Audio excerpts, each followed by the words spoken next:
What happens when a man loses everything he built 4 generations only to discover that his greatest victory was waiting in the soil beneath his? The year is 1923. The place is Story County, Iowa, where the morning mist rises from the Des Moines River like breath from a sleeping giant. The Deere family has worked this land for 87 years, 4 generations of farmers, each one adding to what the previous generation built. John Deere Sr. came here in 1836 with nothing but a plow and a vision. His son expanded the acreage to 340 acres. His grandson doubled it to 680 acres. And now, standing in the pre-dawn cold with frost biting his weathered face, stands Thomas Edward Deere, aged 52, who was supposed to inherit not just land, but a legacy that stretched back before the Civil War. Thomas Edward Deere grew up knowing only one thing with certainty. This land was his, not someday,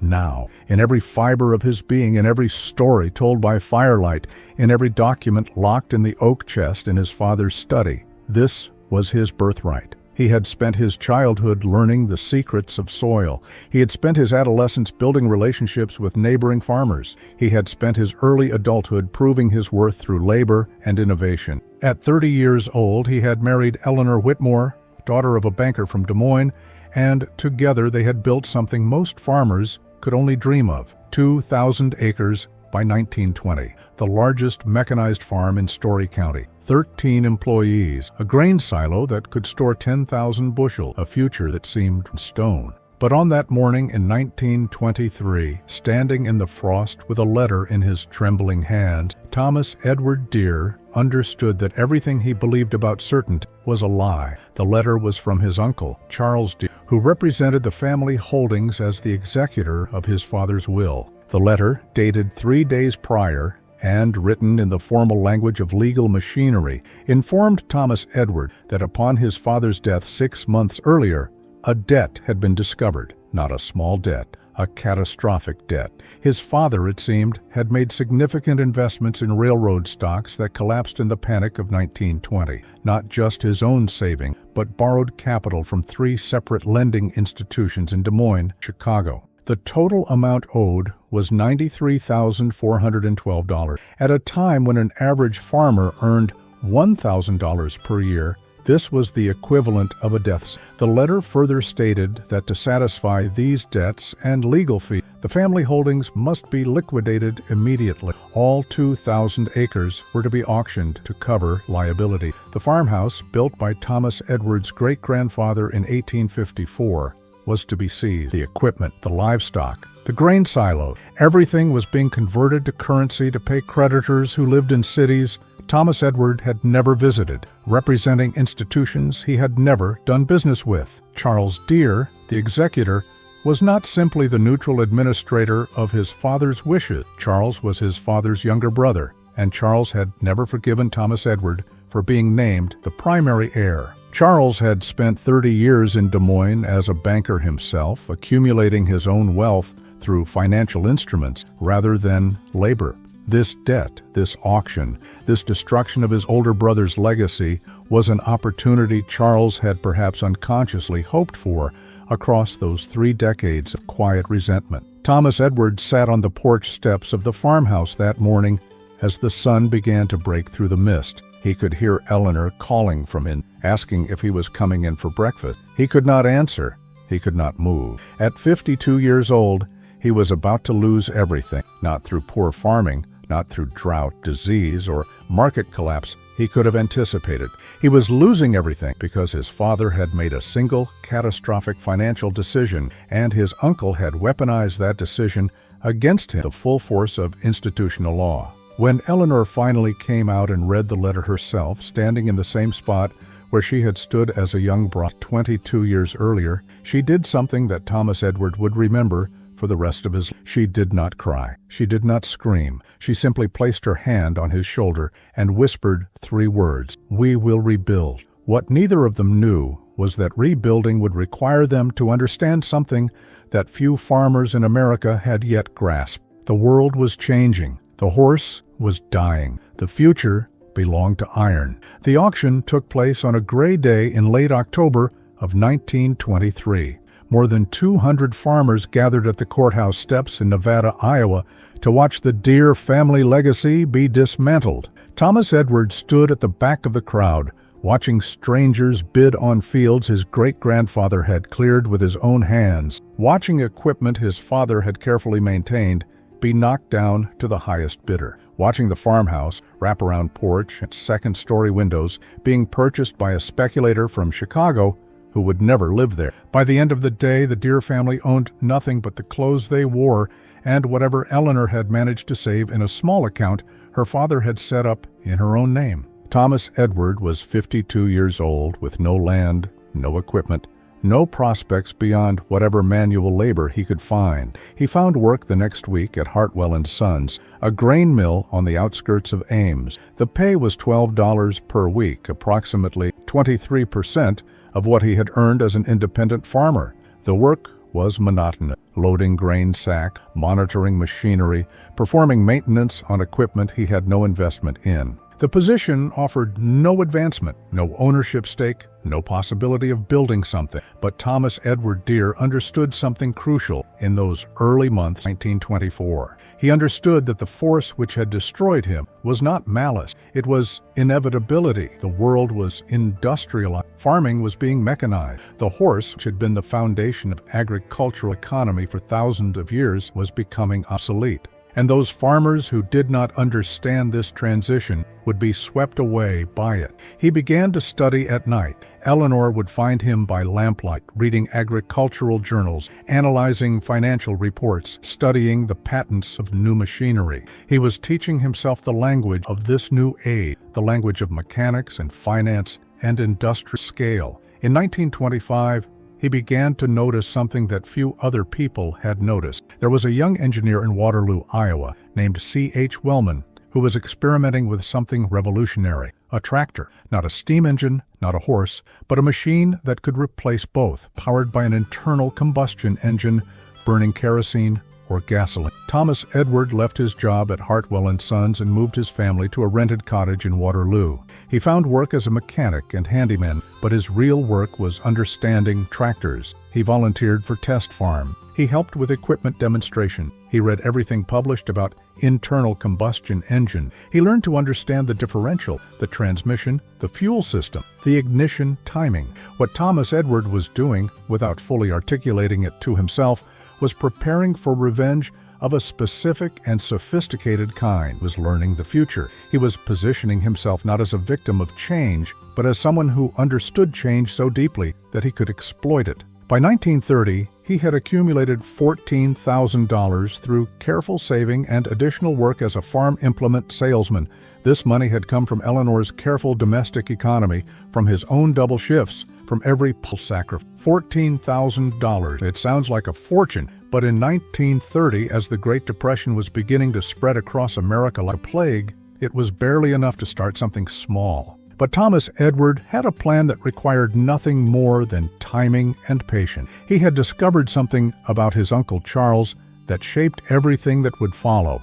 Charles Deere, the banker who had orchestrated the liquidation of the family farm, had himself become overextended. The stock market crash of 1929 had devastated many bankers, and Charles was an exception. He had invested heavily in real estate across Iowa, particularly in rural property, purchased cheaply at foreclosure auctions like the one that had destroyed Thomas Edward. Charles had intended to hold this property for appreciation, but the Depression had other plans. By 1932, Charles was in debt to multiple creditors. The rural real estate he had purchased was now worthless. The mortgages he held were defaulting as farmers could no longer pay rent. Charles needed liquid capital, and he needed it urgently. Thomas Edward had been quietly, methodically acquiring small parcels of land around Story County, not the large holdings that would have drawn attention, but strategic small parcels, field boundaries, water access points, equipment storage locations. 38 separate small properties accumulated between 1930 and 1934, acquired through intermediaries so that the name Thomas Edward Deere did not appear on the deeds. Then, in 1934, using borrowed capital and the land he owned as collateral, Thomas Edward made his first major move. He approached Charles with an offer to purchase a substantial parcel of land that Charles owned in the eastern section of Story County, 42 acres, good soil, water access. The price was far below market value because Charles needed to sell immediately. The negotiation took 3 days. Charles, seeing only a desperate former farmer trying to piece together a modest operation, believed himself to be the clever one in the transaction. He had no way of knowing that the 38 small properties Thomas Edward owned surrounded this 42-acre parcel on 3 sides, that the water rights on those properties were crucial to developing the larger parcel, that Thomas Edward had been maneuvering towards this specific piece of land for 7 years. When the sale was finalized on the morning of November 17, 1934, Charles believed he had made a profitable transaction. Thomas Edward knew he had just moved his knight into position for checkmate. Over the next 5 years, Thomas Edward continued this pattern: small acquisition, strategic positioning, gradual accumulation of land that appeared worthless in isolation, but formed a mosaic of valuable holdings when viewed as a complete system. He was building something that looked like a farm, but was actually an empire in waiting. And throughout this entire period, the tractor was becoming increasingly indispensable. What had been experimental in 1925 was now mainstream by 1939. Farmers who had survived the Depression were mechanizing rapidly. The horse was dying, just as Thomas Edward had predicted. In 1939, at the age of 68, Charles Deere suffered a catastrophic stroke. He survived the stroke but lost the ability to speak clearly and could no longer manage his business affairs. His estate was thrown into chaos. Creditors began circling. Properties were being seized to pay debts. It was in this moment, when Charles was most vulnerable, that Thomas Edward Deere revealed himself. He appeared at Charles's bedside with a carefully prepared proposal. Thomas Edward would consolidate all of Charles's remaining debts, pay them in full, and assume all of Charles's liabilities. In exchange, Charles would sign over all remaining family properties, plus significant additional landhold Charles's creditors controlled but had no ability to sell in the current market. Charles, in his stroke-damaged state, could not mount a defense. He could not even clearly understand what was being presented to him, but the documents were prepared, the terms were clear, and by November of 1939, the transfer was complete. Thomas Edward now owned 12,398 acres across Story County and surrounding areas. Land that had been fragmented and scattered was now consolidated under a single vision.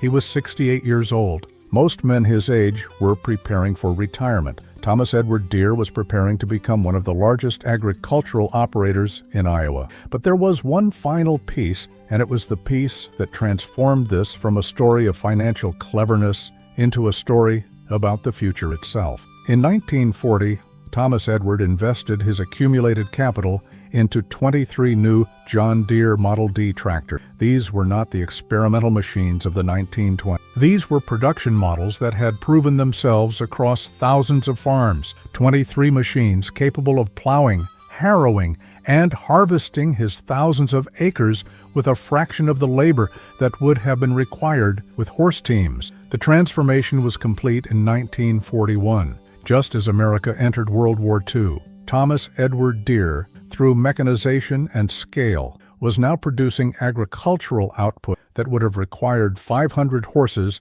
and 50 farm laborers, and he was doing it with machinery and 15 employees. What Charles Deere never understood, what the creditors never understood, what even Eleanor sometimes struggled to understand, was that Thomas Edward was not simply rebuilding what had been lost. He was building something entirely new. He was not trying to replicate the past. He was trying to anticipate the future. When the Depression finally ended and agricultural prices began to rise with wartime demand, Thomas Edward's operation was positioned perfectly to capture the profitability that other farms could not match. His yields were higher, his labor costs were lower.